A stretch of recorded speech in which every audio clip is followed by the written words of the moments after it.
right. Thank you, Anna, and welcome everybody to our first ever fall edition of Local Foods College. As you are entering the room, your line is automatically muted, and you will not have to worry about that. We will be engaging with one another using the chat box, which you can see an image pointing to that. And also you can see we'll be answering a few poll questions using these green checks and red X's. So we can practice with that right now.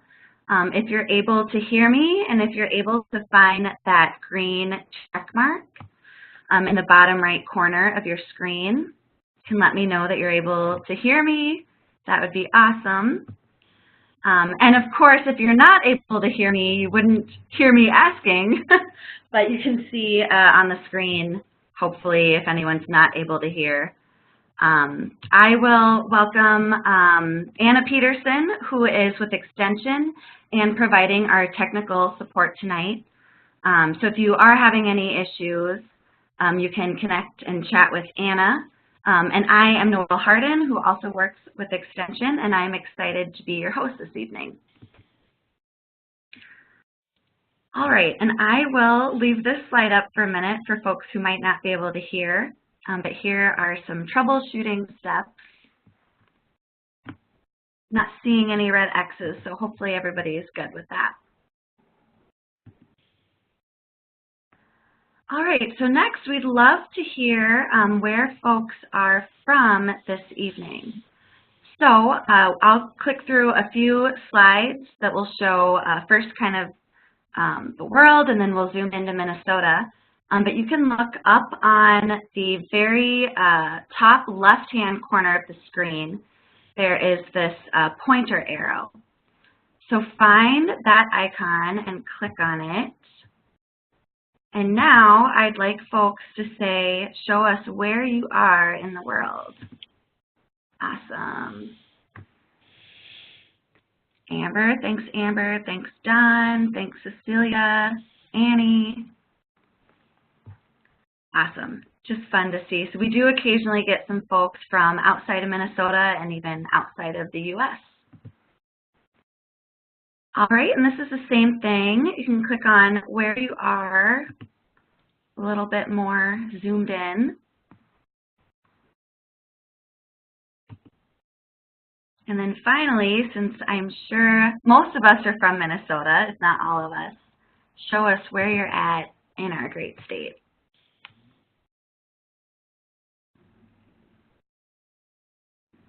Great, I see we have a nice mix from around the state. That's awesome.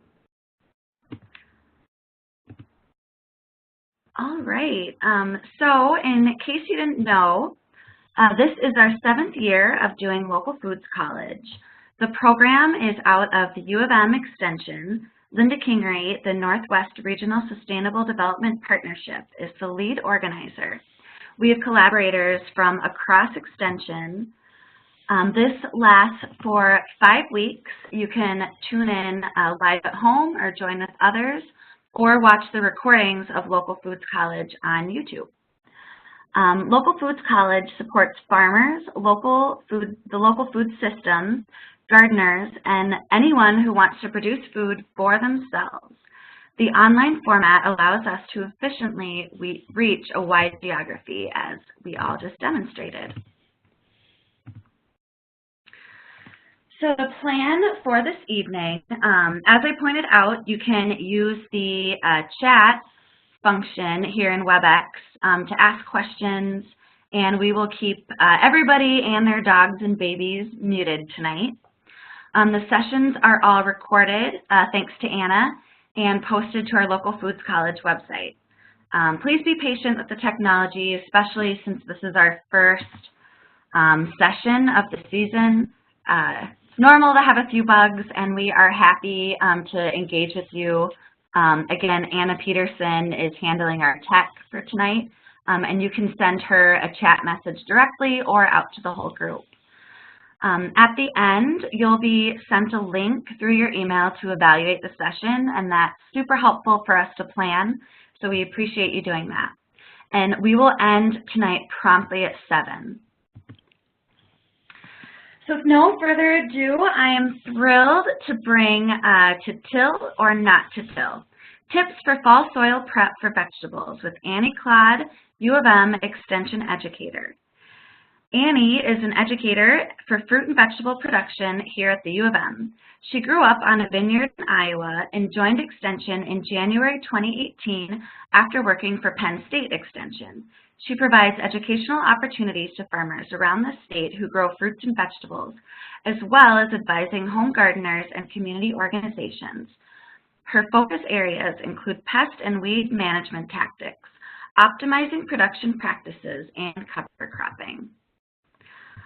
All right, and I will hand it over to Annie now. All right, thanks. I just switched it over to my slides. Thanks, Noelle. I appreciate the introduction. And yeah, I started in Extension in January of this year. I found out a year ago yesterday that my fiance and I were going to be able to move to Minnesota, and we have absolutely loved living here ever since. I love traveling around the state and meeting everybody from farmers to gardeners to nonprofit organizations. And so today we're going to be talking about the things that we need to do to prepare our gardens for winter.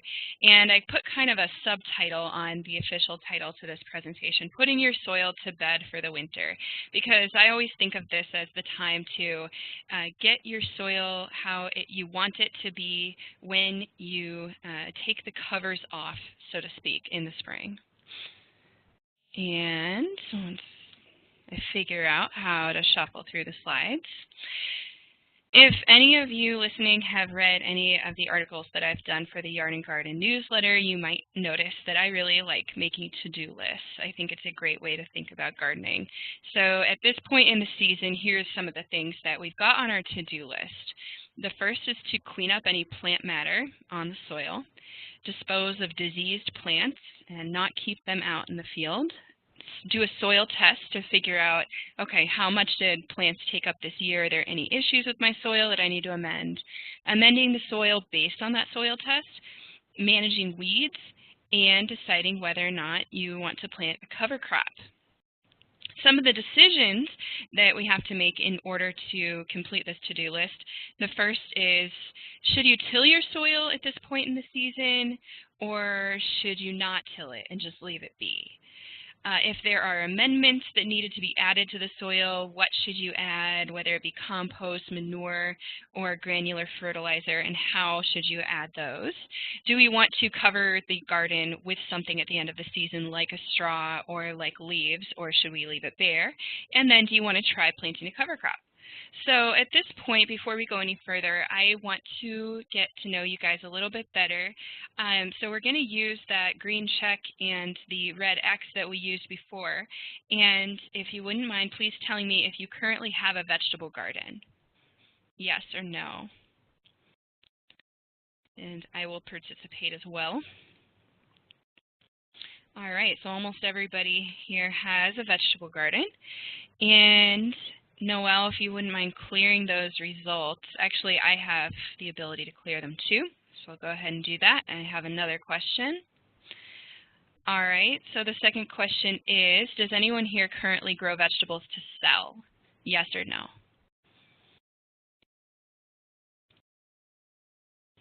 And this might be, I understand we have people joining the session who may be growing on a larger scale as well. And the content in this presentation, you'll notice I use examples from more larger scale vegetable production as well as personal home use. So the principles we'll be talking about are applicable over a wide range of scales. All right, thank you. The first thing we're going to talk about is cleaning up the plants in the garden, because before you can do any of the other steps, this is kind of what has to be done first. We have a mix of non-diseased plants in the garden as well as diseased plants. It's just the reality of growing vegetables in Minnesota that there are a lot of diseases that we have to deal with. And the considerations for what to do with diseased plants versus non-diseased plants are actually quite different. So with non-diseased plants, we have a few options of what to do with them at the end of the season. They could be left on the field. They could be tilled into the soil, or they could be removed altogether and put in something like a compost bin or a burn pile. We have all of those options available to us because they don't carry any diseases. And it's the personal decision of the gardener or the farmer to decide what to do with this material. And it also depends on the type of plant that it is. So something like this brassica in this picture, you know, cabbage, broccoli, Brussels sprouts, kale.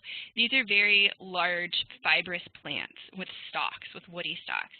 So you can imagine that if we left them out in the field, they may take a pretty long time to actually break down and decompose. You may have had times where you go out into the garden in the spring and there are still Brussels sprout stalks standing up. So these will not break down very quickly if we leave them on the top of the soil. Tilling them in is an option. Of course, they are very large plants, so tilling them in might take them a long time even if they are in the soil to break down. The third option is to remove them and put them in something like a compost bin, in which case they will be broken down by the microbes in that soil, or in that compost pile. What I would recommend is removing a lot of these and putting them in compost if you do have a compost pile. Otherwise, removing them from the soil and just leaving them on top of the soil, letting them break down gradually is another option. These large leaves, if left on top of the soil, they may blow away depending on where you are, but if you can leave the leaves on top of the soil, they can also serve as a barrier to weeds.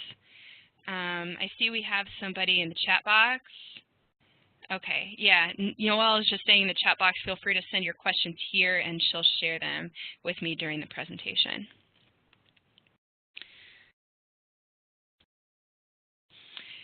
Now, in contrast to the brassicas, something less fibrous, like a tomato plant or a melon plant, cucumber, something like this will break down much more quickly if it's left on the soil.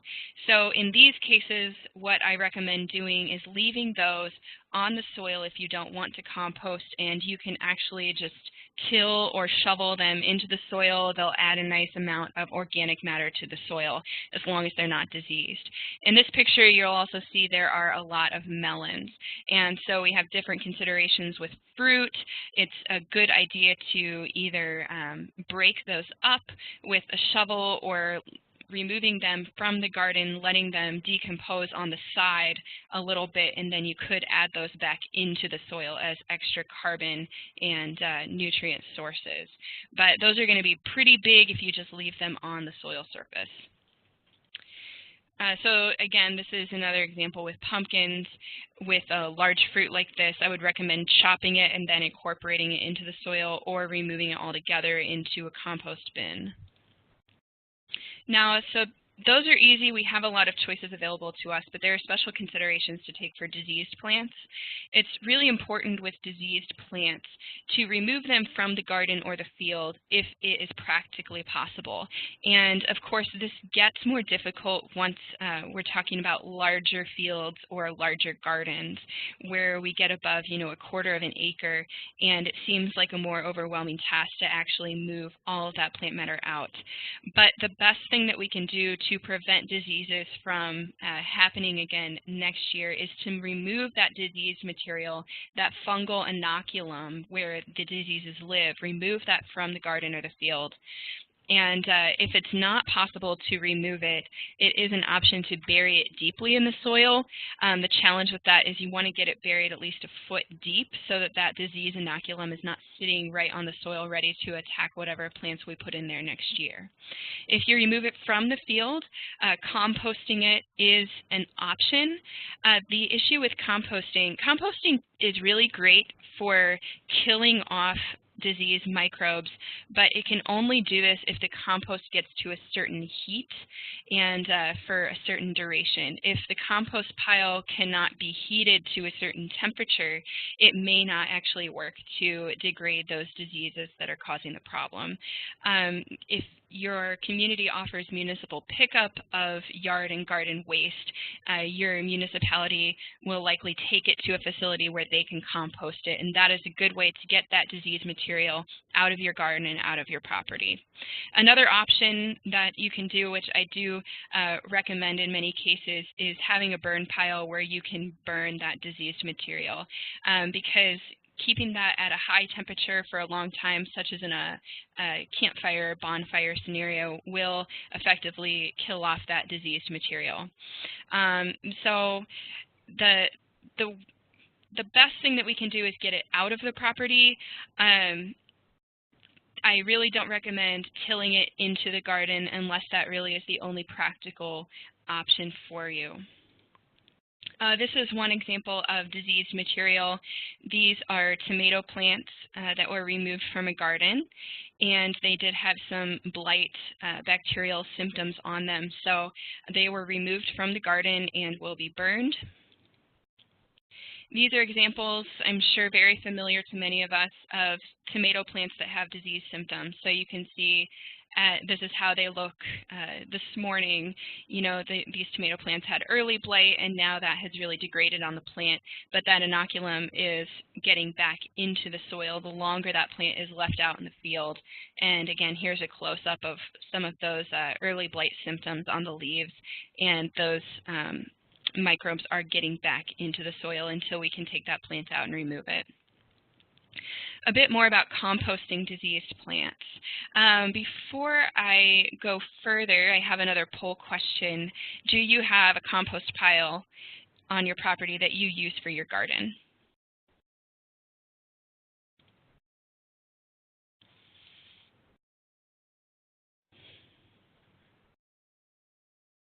All right, so almost everybody is answering yes, and that's great, and I'll talk more detail about compost later and all of the benefits that compost has for the gardens. So in a home setting, it is pretty difficult to get a compost pile to actually heat evenly to the temperatures that are required to kill off most diseases. And so again, the implication that I'm trying to drive home here is that if we put diseased material into a home scale compost pile, there's a good chance that those diseases will live in that compost pile and be put back into the garden next year. So if it is possible to heat it to 148 degrees for at least a couple days, that can kill off those diseases. The whole pile has to heat evenly to that temperature, which means that the compost pile has to be turned. You can just use a shovel to turn it about every 2 weeks in order to really kill everything off. So this is usually really hard in a small scale scenario, but municipalities that make their own compost, if you are able to get your garden waste taken away, they are able in a commercial setting to heat compost to those temperatures that are required to kill off diseases. Burying diseased plants, again, only if it's the only choice would we want to actually bury them in the same garden. If that does happen, which I understand in a lot of cases that is the only practical option, I would say avoid planting the same plant family there for the next 3 or 4 years. In the next slide, I'll go more into what our plant families mean. Rotate into a different vegetable family for about 3 to 4 years, because different vegetable families have different diseases that they're attracted to, or that are attracted to them. So if we had a garden with early blight on tomatoes, I would recommend not planting tomatoes there for another 3 years or so, because early blight does live and hang out in the soil for several years. Plant something else in there that that microbe cannot attack. Or another option is plant disease-resistant varieties. If you really like tomatoes and really want to plant them in the same garden for several years, that's okay. There are, fusarium-resistant tomato varieties, and I listed just a few examples there, but there are many, many options if you search through the catalogs for fusarium resistance. These are our vegetable families, and this one here with the red, the nightshades, that's where our tomatoes, peppers, eggplant, and potatoes, as well as tomatillos, all live. So a lot of them are susceptible to the same diseases. Mustards are Brassicaceae, think Brussels sprouts, cabbage, kale, broccoli. Legumes, beans, squashes or cucurbits are obviously our squashes, but also melons and cucumbers. And then you can see the rest of the families here. So there are a lot of choices of plant families that we can rotate between. So then the question to till or not to till, we've kind of thought about this a little bit with the issue of diseased plant matter. So after the plant matter is removed from the garden, this is when you would make the decision, should I till my garden in the fall, or should I just leave the soil be until the spring? And the question that I recommend asking is, do I have a reason to till? I think a lot of times we till in the fall because it seems like the right thing to do, but it might not actually achieve anything. It might not actually be necessary. So it's something to think about. Some reasons that we would till or turn the soil over with a shovel or hoe, depending on the scale, is first to incorporate leftover plant matter.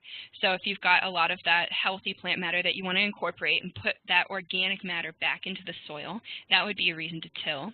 If you have compost that you want to incorporate, that would be another reason. And then to kill weeds.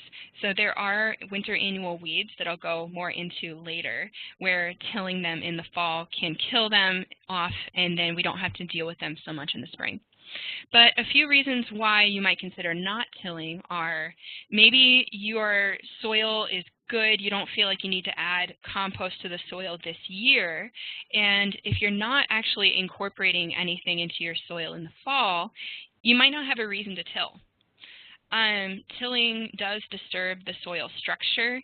It can break down that nice porous structure in soil that's important for roots to be able to penetrate the soil with. And it also might disturb some organisms like our beneficial microbes, like bacteria that fixes nitrogen to a form that plants can use. There are beneficial organisms in the soil that do get disturbed through tilling. Tilling can also introduce that diseased plant matter that we don't want to put back in, as well as weed seeds from mature plants, and I'm going to get more into weeds later. So this is definitely a field-by-field basis, the decision to till or not to till, but those are some reasons why you might make that decision not to in the fall. So soil testing and amendment would be the next step. And if you are amending your soil with something, that would be another reason you might want to till. So I have a third poll question here. Have you ever done a soil test on your vegetable field or garden? Oops, I cleared those results from the last one, so you can respond now.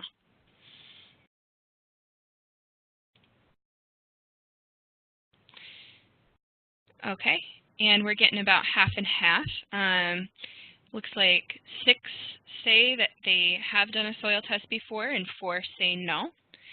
So we're going to go into how to do a soil test, how to interpret those results, and then what we can do about that. Let's see. Vegetables remove a lot of nutrient from the soil every year, and the thing that's really unique about vegetables versus something like grass or landscape plants is that we're removing so much of that biomass and then eating it and not putting it back into the field every year. And some of our big nutrients like nitrogen, phosphorus, and potassium, the actual fruit of the plant that we eat is taking up about half of that. So half of the nutrient that's being taken up by the plant is not being put back into the soil even with compost. Yeah, especially something like this, like the giant pumpkins at the state fair, take up a whole lot of nutrient from the soil. I thought this was kind of a fun example to just demonstrate how much something can take from the soil.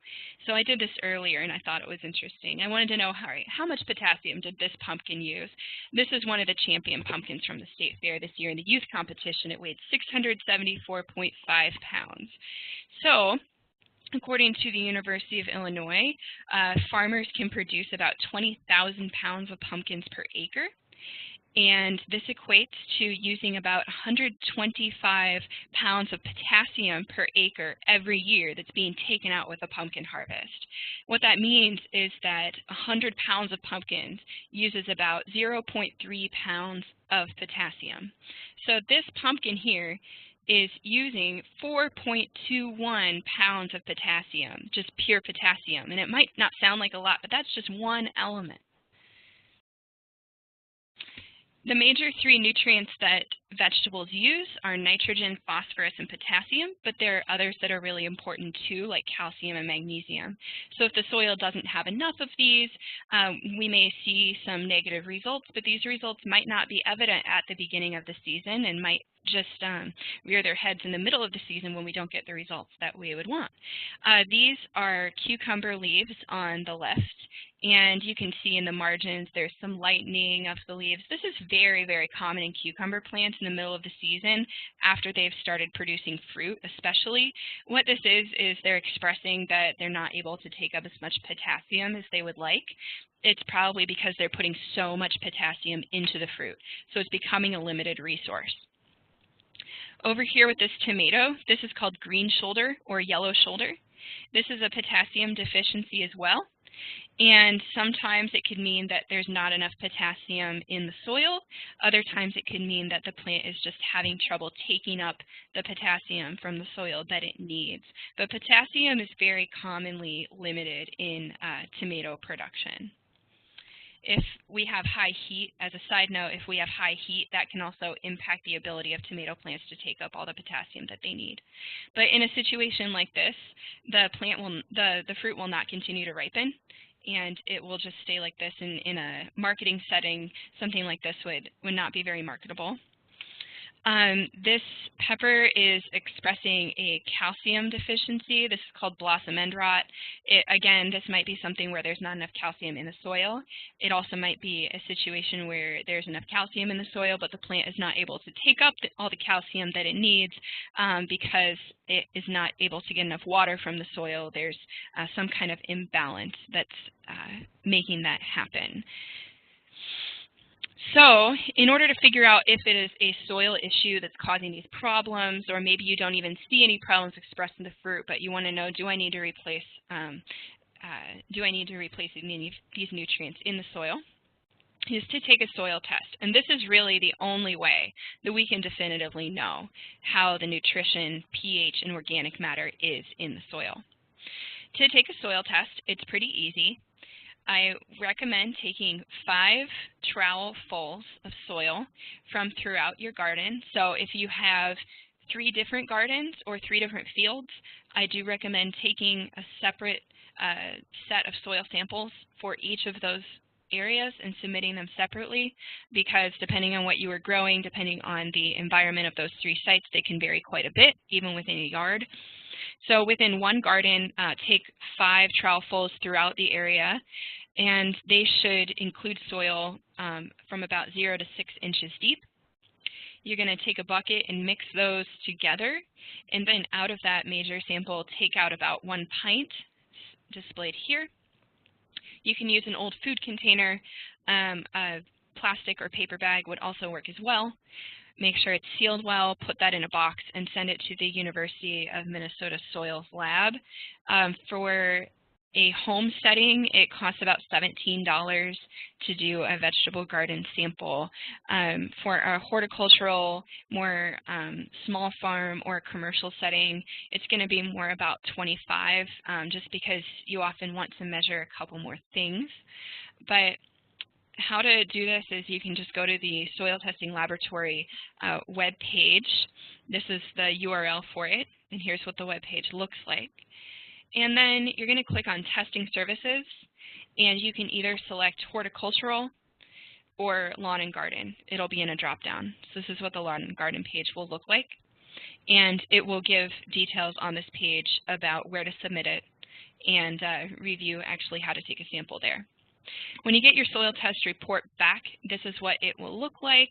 This is an example given on that website. And when you first see it, it can look like a lot.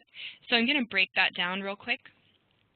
It's showing us the relative texture of your soil, how sandy or dense it is. And the organic matter content is here, 3.5% organic matter in that soil. That's a good number for organic matter, not too high, not too low. Soluble salts, unless they're very high, this isn't something that we need to worry about too much. pH, 5.6 to 6.5. 6.5 is more about what you're looking for vegetables, but 5.6 isn't too bad. And go over here, a standard soil test is not going to test nitrogen because nitrogen changes so rapidly in the soil that actually measuring the organic matter is a better way to estimate how much nitrogen may be available in the soil. So phosphorus is measured, potassium is measured, and they give these numbers in parts per million, which unless you have anything to compare it to, may not mean much. And so they give us a scale down here. For phosphorus, it's about halfway through the scale, so it's showing that we have about a medium amount of phosphorus in this soil. Potassium is also a medium level. It's not quite too low yet, so it's still okay. And pH on that scale, and soluble salts, we always want soluble salts to be low. And then it will give a recommendation based on those results, and that's what you would use to decide how to amend the soil. So for nitrogen, and this is based on their organic matter estimate of 3.5, saying you could add a little bit of nitrogen, phosphorus, and potash, which is your potassium. All right, so then amending your soil is the next decision to make, and compost is a common amendment. Granular fertilizers are also a common amendment. Granular fertilizers, and there are so many choices of granular fertilizers on the market. Some of the nice things about using something like this is it's a really precise way to fill those needs that are revealed by the soil test, because on the label of the fertilizer, it tells you the actual relative concentration of the nutrients on that fertilizer. It'll tell you what percentage of nitrogen, phosphorus, and potassium are contained within it. And compared to compost or manure, it's really hard to actually tell how much of these nutrients we have in compost or manure. With granular fertilizer, we know what we're applying. It can be a nice thing, it's just something to think about, is that the nutrients are more readily available immediately after application than they are with something like compost or manure, where they do take time to break down and are released slowly. I'm not saying this is a good thing or a bad thing, it's just something to think about and consider when you're choosing what to apply. And granular fertilizers can be applied in either the fall or the spring. However, an important thing to consider is that if granular fertilizers are put down in the fall, a lot of that nitrogen contained within them will likely leach out over the winter, early spring with those rains and snow.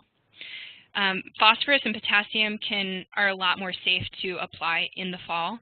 So if you do a soil test and it reveals that phosphorus or potassium are lacking, fall is a great time to put that fertilizer down and get that taken care of. So in the spring, you're all ready to go. This is an example of what a fertilizer bag would look like. And when you look at a bag of granular fertilizer, there's going to be a series of 3 numbers. It might be 10, 10, 10. It might be 10, 20, 10.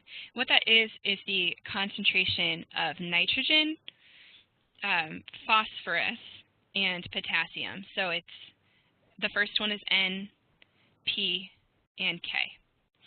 When you look at your soil test results that you get back, at the very bottom of the sheet, it's going to give you those 3 numbers with dashes in between them. So it's saying that based on what they found in your soil test and nitrogen, phosphorus, and potassium levels, this is the formula that they are recommending that you purchase and apply to your garden. So when you go and purchase it, you'll see a lot of different options for concentrations there. So they're saying that, your nitrogen is okay. You don't want to apply as much nitrogen compared to how much phosphorus and potassium are needed in this particular case. All right, and if anyone has any questions, feel free to post them. I like answering questions as the presentation goes on so people don't forget what they needed to ask.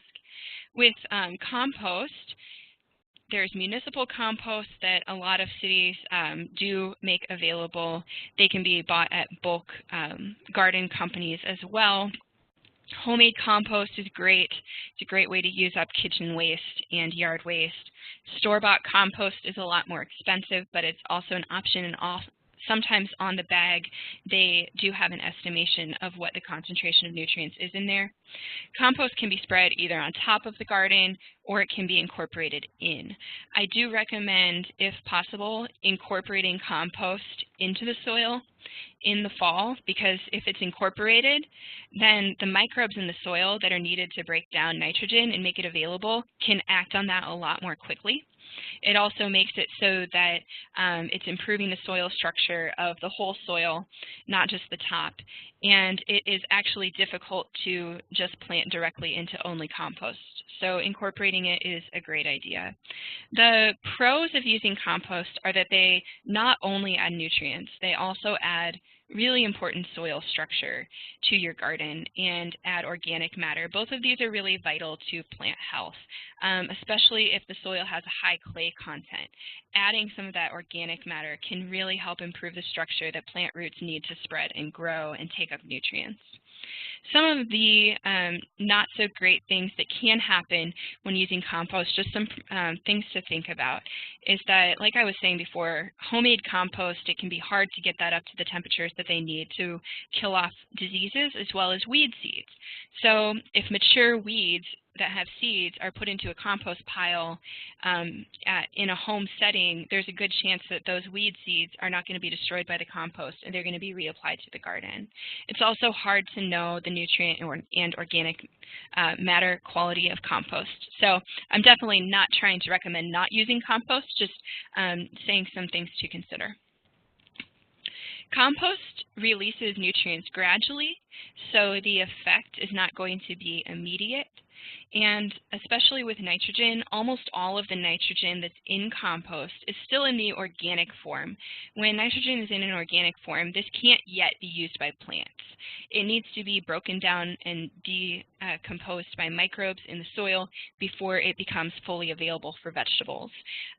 Tomatoes, peppers, eggplants really prefer the nitrate form of nitrogen. So when nitrogen is decomposed in the soil, it goes to either ammonium first and then gets further decomposed to nitrate. Nitrate is what something like tomatoes and peppers really prefer.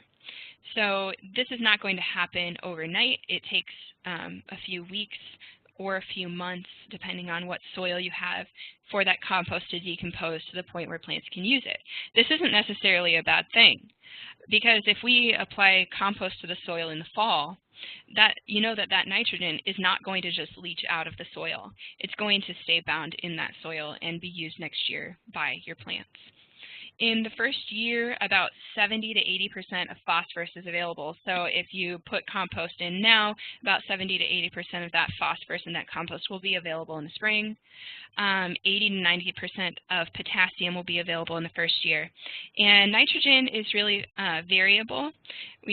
Anywhere between 15 to 50% of nitrogen in that compost will become available in the first year. It really depends a lot on the composition of your soil and the composition of that compost and how quickly it's broken down by microbes. Like I said before, compost can be spread on top or it can be incorporated. Incorporating makes a more uniform soil structure and faster availability of nutrients, so that is the preferred method. Spreading on top, the one advantage of that is it does reduce or eliminate the need to till. In order to kind of compromise this, compost can be raked into the top 1 or 2 inches of the soil in order to minimize full soil disturbance.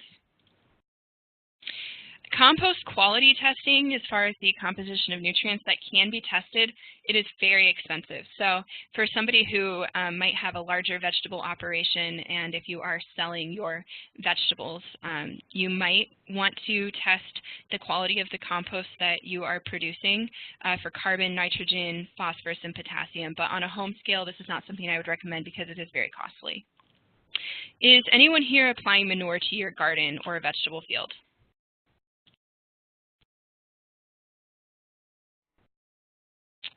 Are these the current results? I'm going to erase these results because I'm not sure if they were from the previous question. Would you mind answering that one more time?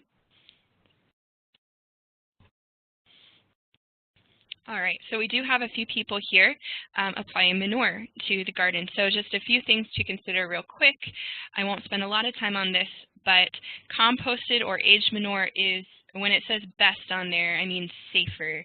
So it's a safer way as far as food safety for making sure that we're not getting any microbes, unsafe microbes consumed with our vegetables. So manure is great for vegetables because it has a lot of nutrients and organic matter. I would not recommend applying raw manure in the spring because there is a lot of food safety risk of getting that raw manure on the vegetables that are being consumed. But raw manure can certainly be applied in the fall. Aged or composted manure can be applied either in the fall or the spring, and incorporated using tillage in order to make sure that less of that nitrogen gets degraded out of the compost and leached off. So incorporating the manure is a good idea. Excess manure, some of the things to think about there are leaching, runoff, excessive vegetative growth, and eutrophication of lakes. So this is just another reason why incorporating manure is recommended. All right. Should you add straw or leaves to the garden is another question. I think a lot of us do like to add something to cover or protect the soil at the end of the season. But the question is, what are we actually protecting the soil against? Sometimes it might not be necessary to put anything down on the soil. But one reason why you might add straw or leaves is because it blocks out not only weeds from growing in the fall, but also weeds from coming up in the early spring. So this can be a really nice barrier against them. All right, transitioning into weeds now. Sorry about the funky formatting here. Things we're worrying about in the fall are, first, mature weeds with seeds and getting those seeds out of the field so that they can't start more weed infestations next year. Winter annual weeds that come up anywhere between August and October, and then perennials like thistles. What we want to do with mature weeds with seeds, what's pictured here is a large water hemp plant and a pumpkin patch. And water hemp and other pigweed plants have anywhere from 50,000 to 600,000 seeds per plant, depending on the size of the plant. So that's a lot. If we were to leave this weed in the garden for next year, that's a lot of seeds to fall onto the garden soil and start more weed populations for next year. So we recommend taking those weeds out, removing them completely. They can either be burned, they can be buried, or removed with municipal garden waste. I don't recommend putting those in a compost pile unless you can be really confident that those temperatures are going to get over 148 degrees. And then with winter annual weeds, again, sorry about the formatting here, but winter annual weeds are those that start growing in the fall, they go dormant in the winter, and they continue growing in the spring. So they emerge anywhere between August and October. And with these, if we don't take them out in the fall, it's not the end of the world, but they will come up again in the spring, and so there's more weed control that has to be done in the spring to take care of those. And so I do like to end the season with hand pulling those winter annuals or tilling them under and then covering up the soil with some straw to make sure they don't regrow. Just getting those out of there so that I start the spring with a clean field. This is what winter annual weeds might look like when they start coming up again in the spring. And of course, thistles, something that so many of us deal with a lot. This is a tomato field with a lot of Canada thistles in it about this time of year last year. And fall is a really great time to kill thistles. If you are using non-chemical practices only for thistles, it's a great time to mow those down, hand remove them, get those out of there, because this is the time when thistles have a lot of their energy above ground. So mowing those down now can really do a lot. It's also the time for those who are using an herbicide approach to thistle control. If you can spray an herbicide on thistles in the fall, this is the time when thistles are starting spring to allocate that energy from the top of the plants back down into the roots. As the thistles are translocating their sugars into the roots, if an herbicide is sprayed on them at this point in time, that will also be allocated down to the roots. So it is a more effective time to kill a thistle now because it's going to also kill off those roots than doing that in the spring or the summer. All right, I'm going to get into cover crops, and this is something when I've traveled around the state talking to folks, some people are doing cover crops, but it's not that common of a tactic yet. It's something where if you would like to try putting cover crops on in the fall after vegetable harvest, they can have a lot of benefits, and it would be interesting to see how they do. What cover crops do are, first, they add a lot of organic matter back into the soil, not only while they're growing, but also while they are decomposing.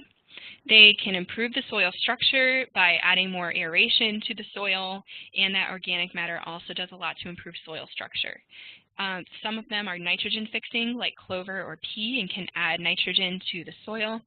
They can protect the field from off-season erosion. So actually having something planted in that field in the fall, winter, and spring can help prevent soil runoff. And then they also, some species of cover crops can do a good job of competing with weeds, depending on the species, and I'll get into that soon. As far as planting cover crops, right now in mid-September is a really optimal time to plant cover crops because they will have a few weeks before the first frost. Well, likely they will, no guarantees there, before the first frost that they can germinate and establish, grow a couple inches tall. And if you want them to survive the winter, then they are able to survive the winter if they're hardy species. Early October is the latest that I would plant cover crops in southern Minnesota. Up in northern Minnesota, I would want to get those in before the end of September. So at least 3 weeks before the first frost. And do cover crops after removing any of the plant matter that was in the field and incorporating compost. If you're going to till, go ahead and do that before you plant the cover crop.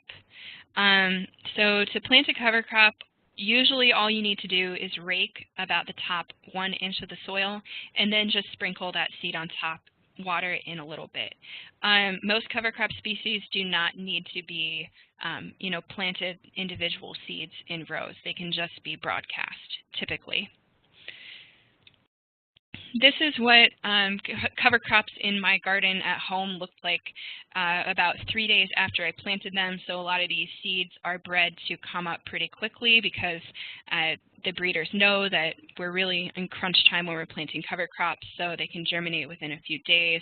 It's also nice to do this in September when we have some rain so that they establish more quickly. This is what a cover crop can look like about 3 or 4 weeks after planting, depending on rain, depending on temperature. This is a mix here of some field pea with cereal rye in the fall. Some common cover crop choices for Minnesota are cereal rye, also called winter rye. This is a very winter hardy, affordable species to choose. Red clover and crimson clover are also popular.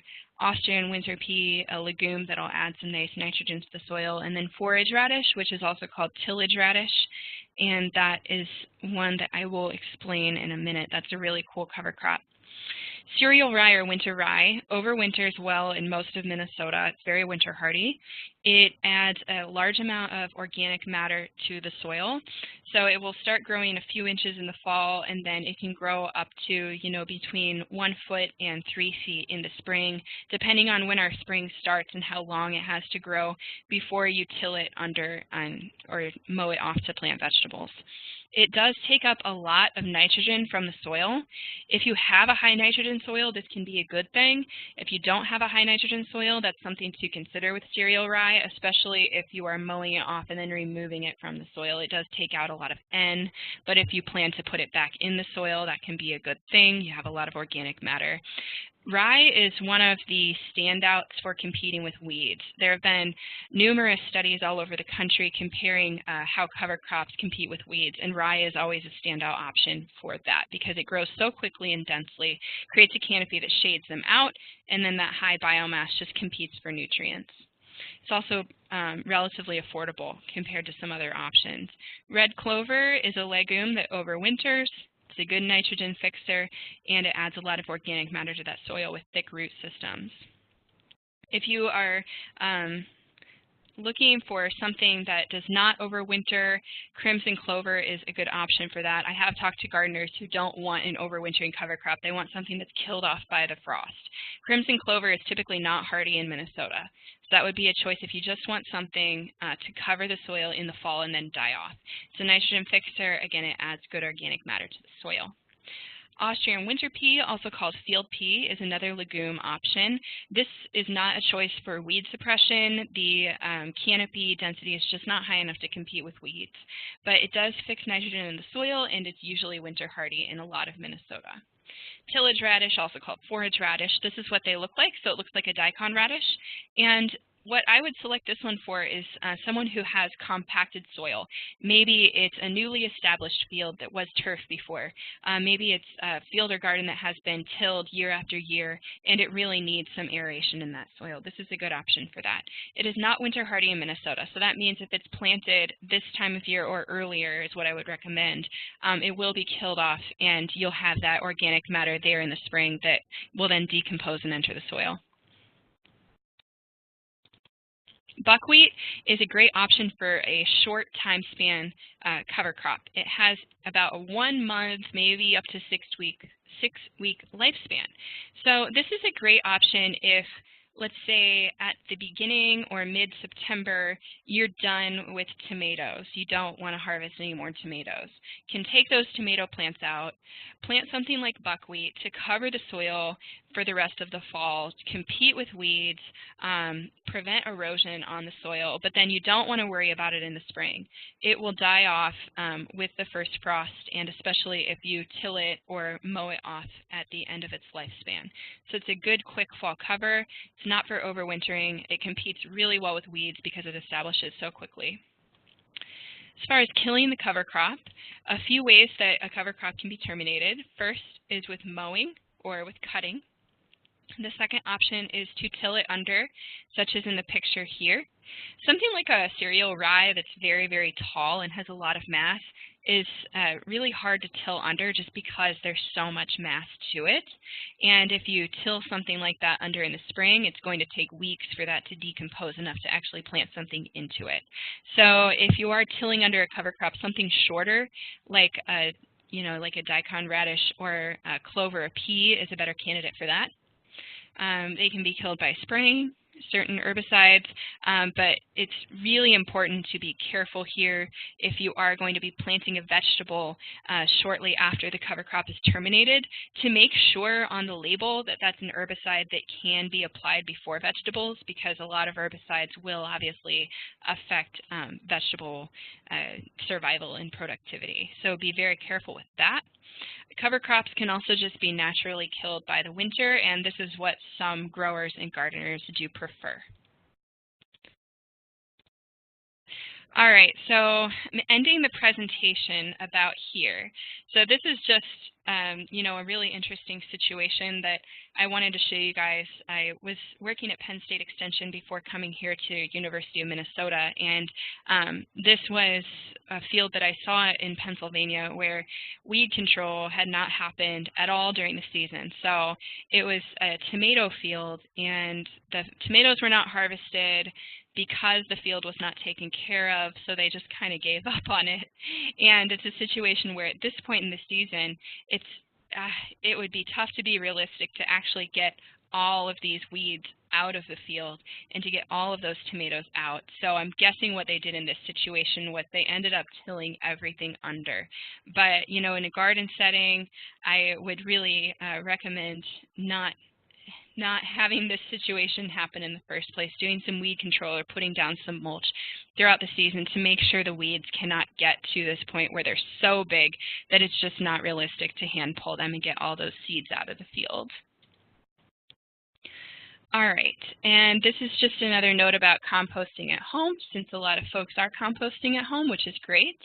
Again, that 148-degree temperature for several days. if you can realistically do that, and if you can get a thermometer to reach inside that pile. Turn the pile regularly, about every 2 weeks, and make sure that's a combination of not only kitchen vegetable waste, but also outdoor plant matter that you take from the garden or from the yard. About a 50-50 mixture of the two is really what we're looking for there. All right, so pretty good timing here. I left a few minutes for questions.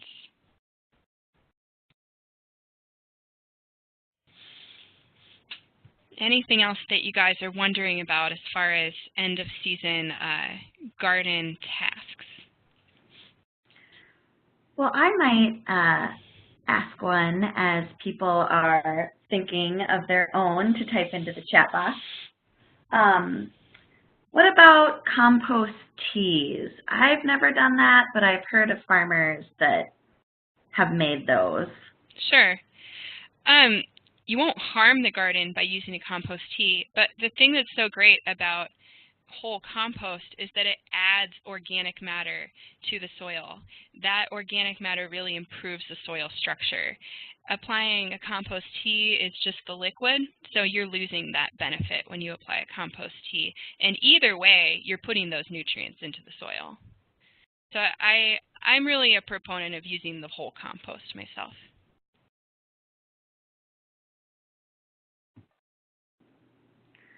Well, we'll do a final call if anyone has questions. And I know that Annie has an email address and is probably happy to follow up with questions, but I'll ask one last one because I'm so curious. Oh, wait, actually, is one coming in here? Oh, good. We have a question from Miranda. Okay. Have you ever used a quilting tarps, light blocking plastic for smothering weeds? Would we apply in winter or wait until spring? Oh, okay. Yeah, good question. So I've used a few different types of plastics and landscape fabrics to block out weeds. The types that are porous, some weeds can still poke through those, but they can still let water through them. So it's kind of a pro-con situation there. They won't have 100% weed control. But you could put down a heavy plastic onto the soil and use that as a solarization. It heats the soil a lot, and it's actually that heat that kills off the weeds. Typically, I would wait and put those on in the early spring, you know, April, basically in the first couple weeks after the soil thaws out, to make sure that the weeds don't start growing, and then you can use solarization for a few weeks that way. Putting them on in the winter, I feel like there's more risk over the winter that they could be stressed out by our winter weather events. So I would wait until early spring, but you could do it in the fall, and I don't think that would be detrimental. And just a little follow-up note from Miranda. She says she's not planting through them. Oh, okay. If that makes any difference in your answer. Nope, I would say the same thing if you're not planting through them. Yep. All right, well, I'll ask a final question since we have a few more minutes, and maybe that'll buy another curious person a little more time to think of their question. But you showed a picture of your own garden and cover crops, and I am wondering what cover crops you planted and why. Sure. So I planted crimson clover because that's what I had left over. It was one, you know, also it just, why I bought it in the first place, I guess is what you're asking. And I bought it because it establishes pretty quickly, and I wanted to put nitrogen in the soil. I also didn't want to have something as huge as winter rye because I didn't want to deal with all of the biomass that takes up in my garden. And so I moved into my house about 6 months ago, and I don't know a whole lot about the soil yet. And I'm still getting to know my soil. So I wanted to do something that would not only add organic matter, but would also fix some nitrogen in there. Awesome. Well, I don't see any more questions, so I will thank everyone for their participation. Thank you so much, Annie, for a really engaging and informative presentation. I, for one, really enjoyed it and feel equipped for my fall soil prep. Our next session will be Growing Great Garlic with Jerry Ford next week, same time, same place. And I will also say, Annie, again, thank you so much. And Sure. Annie's getting married in just a few days. So we are so grateful that you could join us this evening. And just one last reminder for everyone, we will be emailing out the post-session evaluations, and we love your feedback. I know Annie would really love your feedback, especially as a new educator here at the U of M. So please take the time to fill that out. And we hope that you will join us next week for Local Foods College. Thanks a lot, everybody. Thank you. Have a